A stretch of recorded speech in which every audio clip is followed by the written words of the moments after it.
I was once at a party and I was like probably like a 15-year-old teenager and I didn't really know anyone. It was like a grown-up party. It was like my parents' friends' party. And I went into the room full of adults and was a bit like, oh, I don't know. So I went over to my dad and like went backwards and just started bouncing on his beer belly. Um, and then my gran just went, David, do you know that man? And I looked around and it was just some stranger. And the whole room of adults like burst out laughing and I just ran. It just, honestly, to this day makes me feel so horrendous.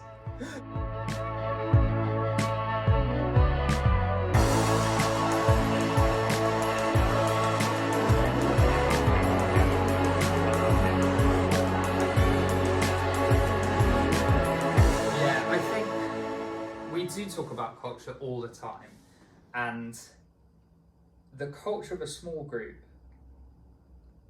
it really determines what it's going to be like. That in a way that sounds really obvious because that's kind of what culture is in a small group of people, but because it is an unusual social situation, you do, especially if you're starting a new one, you have this opportunity to be like, we can intentionally set the culture of this group and we are going to accept and lean into the fact that it will be different from pretty much any other culture that you are in. And that's really important. So Rachel and I have been leading different small groups for a number of years together.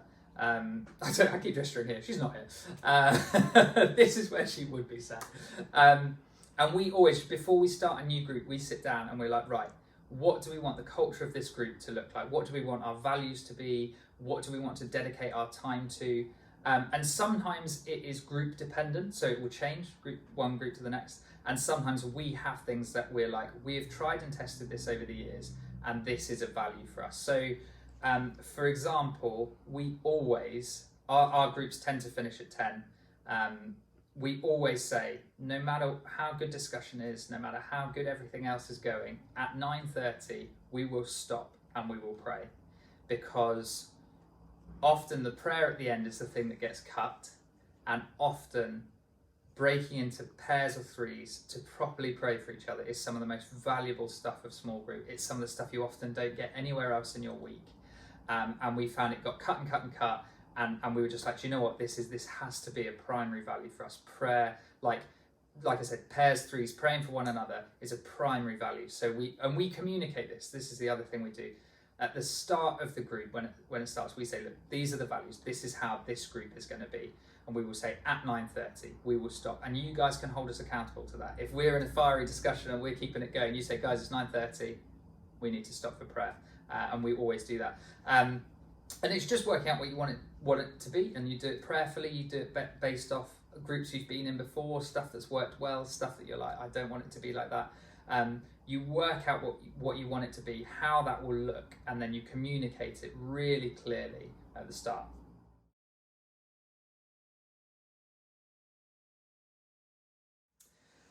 Yeah, that's a really good question. It depends on the group and it depends on the leaders. So sometimes a group will come together quite organically, probably be led by people who are peers or like maybe only just ahead of the others in their faith, in which case like the culture, the values will probably appear fairly organically from within the group. Sometimes it's not like that, and so for example, James has come to us before and said, Dave and Rach, will you start leading a new small group?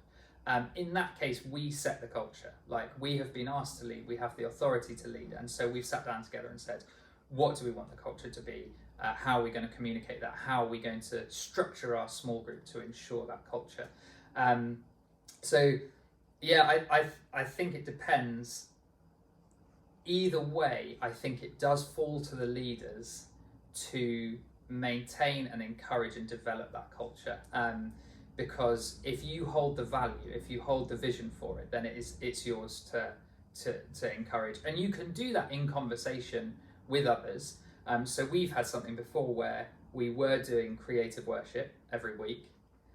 Rach and I felt it wasn't really working, wasn't really hitting the mark. So we kind of cut it down and then stopped it. And the group were like, oh, why have we stopped doing creative worship? And we said, well, we just didn't feel like it was really working. And they were like, no, we loved it. Every week we loved it. Please bring it back. And so we did, because there's that within group, there's that hunger for it. And you're like, well, okay, like you need to listen to the people you're leading. But also sometimes you need to figure out what is going to be best for that group and instigate it.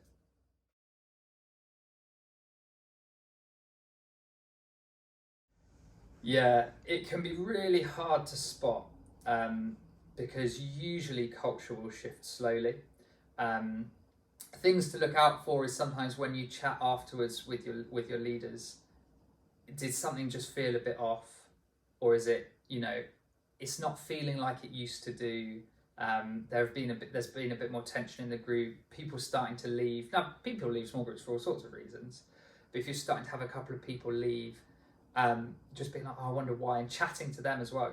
It's really important if someone leaves your group, not to like put pressure, why have you left, but to be like genuinely like, why have you left? Is it that you want to go to one that's closer to your house, or is it that the culture shifted and you didn't feel comfortable here anymore?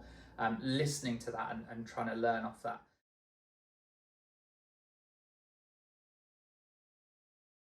Yeah, this is really important. If you're The first thing you have to do is identify the problem, because what you don't want to do is go in with a woolly like, oh, I just kind of like, I don't know, it feels a bit weird. You need to really clearly identify the problem, and then you need to work out, is this something that one or two people are causing, in which case it might be a one-to-one, one-to-two conversation, or is it a general drift of the group? So sometimes you get trends in a group, or a group could be gossiping about other people, or they could be creating loads of in-jokes. Now that's a really tough one, because you are a small community and you do want to you will naturally develop like little in-jokes and things like that, because you're a family. But what you want to watch out for is like, could someone come in and feel part of this family, or would they feel excluded? Other things to look out for is like, is the culture of the group still sticking to the values that you had when you started? So things like, we're always going to pray. Sometimes groups are like, no, we can't be bothered to pray, let's just chat tonight. As a leader, that's a flag for you to be like, no, like, I am going to overrule you, we are praying tonight, that is something that we do. Sometimes you can get it where less and less time is being focused on God, less and less like things are getting pushed out because just conversations happening. And again, it's really hard, because as you get closer as a group, sometimes you do just want to hang out and chat, and you're like, oh, we haven't seen each other all week, and you don't want to diminish that, but equally you need to remember why you're there. I think that for me, that's the key thing with a small group, is why are you there? Like, if it's a bunch of friends and that's it, that is so good. Go to the pub together on a different night, hang out however you want to do it. The purpose of a small group is to disciple one another closer to Jesus, grow in your faith. And so if you get to the point where you're like, this isn't happening in our group anymore, like the worship's being pushed out, the prayer's being pushed out, the discussion's going because we're just chatting with each other, like it doesn't feel like a loving environment, we're talking about other people, we're talking about stuff that isn't, it's not encouraging, it's not building up, then that's where as a leader you have to step in and say, look, we need to stop this. We need to get our culture back online, back on track with the vision that we had when we started this group, which is to be a group who disciple one another closer to God.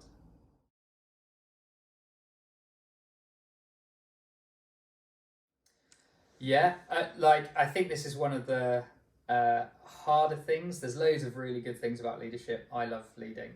One of the hardest things is you are held to a higher account, and the Bible is really clear about that. And so, it's not that there's an expectation that you never sin, you're perfect, anything like that. But there is a level of integrity that you need to maintain in leadership, that is probably not expected of you when you're not in leadership. And if it's your first leadership role, that can feel quite jarring, because it is this, it's this hard balance of like, oh, but I'm saved by grace. It's like, yes, 100% you're saved by grace. But also, if you read the New Testament, there is no question that there is an expectation on the lifestyle and the behaviour of people following Jesus, particularly if they are leading communities within the church. And so it's just working that stuff out and just thinking it through and being like, is there areas of sin in my life that I've maybe not really addressed, I haven't really thought about them very much, and it's kind of flown under the radar. As you step into leadership, it's your responsibility to start thinking about those areas and start addressing them and start bringing them into line with what the Bible teaches us. And that can be a month, year-long process, and it's something that you probably don't want to do alone. You want to get someone alongside you as you talk it through with them, and there's always grace for mistakes and slip-ups, but it's all about the direction of travel. And as a leader, you need to be so intentionally directing your life and all aspects of your life towards God, because if you're leading people but you're not heading towards God yourself, where are you leading them to? So I think that's really important. It's also like within the group, what do you model? So I mentioned in one of the other questions, we always say, like, this is a place where you can be vulnerable. We are going to be the most vulnerable. Maybe not forever. Maybe you guys will overtake us. But to begin with, we will model vulnerability to you so that you know where the bar is that you can come up to. So that's kind of what you want to be doing. Is like, if you're trying to address a particular cultural thing, or you're trying to change something, as the leader, you have to lead the way, and you have to be like, look, we will do this then. We will push into this first. If you want your group to start spending daily time with Jesus, or more daily time with Jesus, and you're not doing it, it's really, really hard to get them anywhere, because they will look at you and they will say, well, who am I following? Because the person I'm following isn't doing what they're asking me to do. So you're like, right, guys, I want us all spending half an hour with Jesus every day. You've got to be doing it first. Or like, you always just want to be one step ahead, or 2 steps ahead, pushing them on to be like, look, this is the way, and I can tell you it's worth it because I'm living it myself. So yeah, it's having that integrity, having that leadership that draws them into that life with God.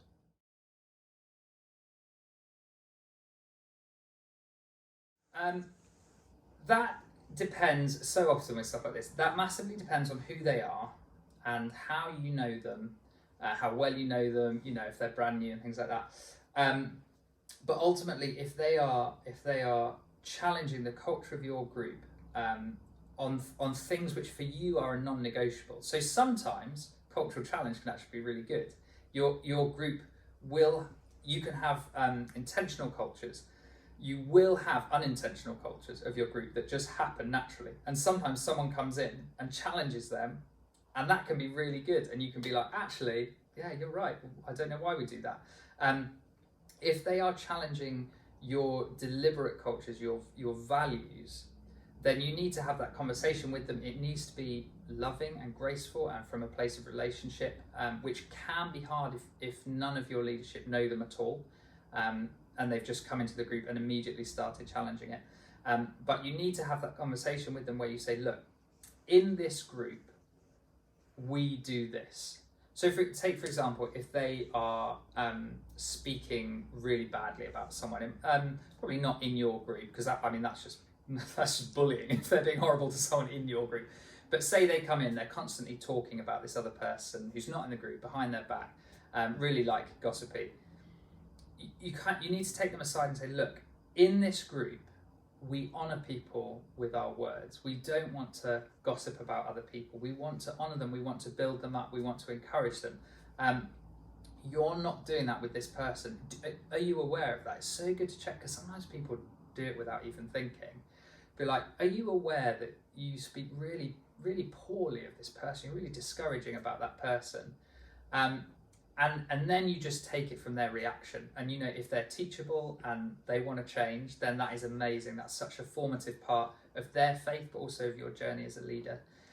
If they're like, well, I refuse to change, then you just carry on that conversation. Look, in this group, we don't do this. And so if you want to be part of this group, you need to stop doing it.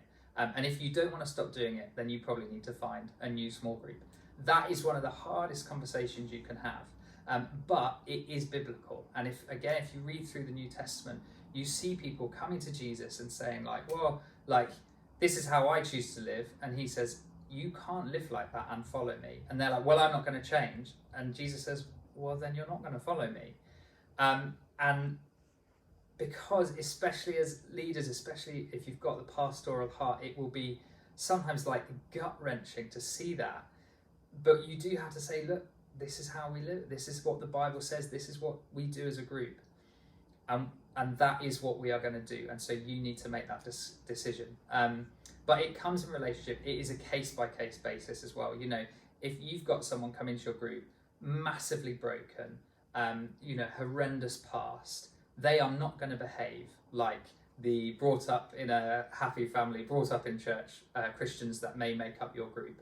I wouldn't necessarily have that conversation with them straight away, because you want to bring them into a safe environment. So in that instance, maybe it's a conversation with the rest of the group where you say, look, we know this person is doing this thing. You know that it's not how we want to be as a group, but we want them to feel part of a family here.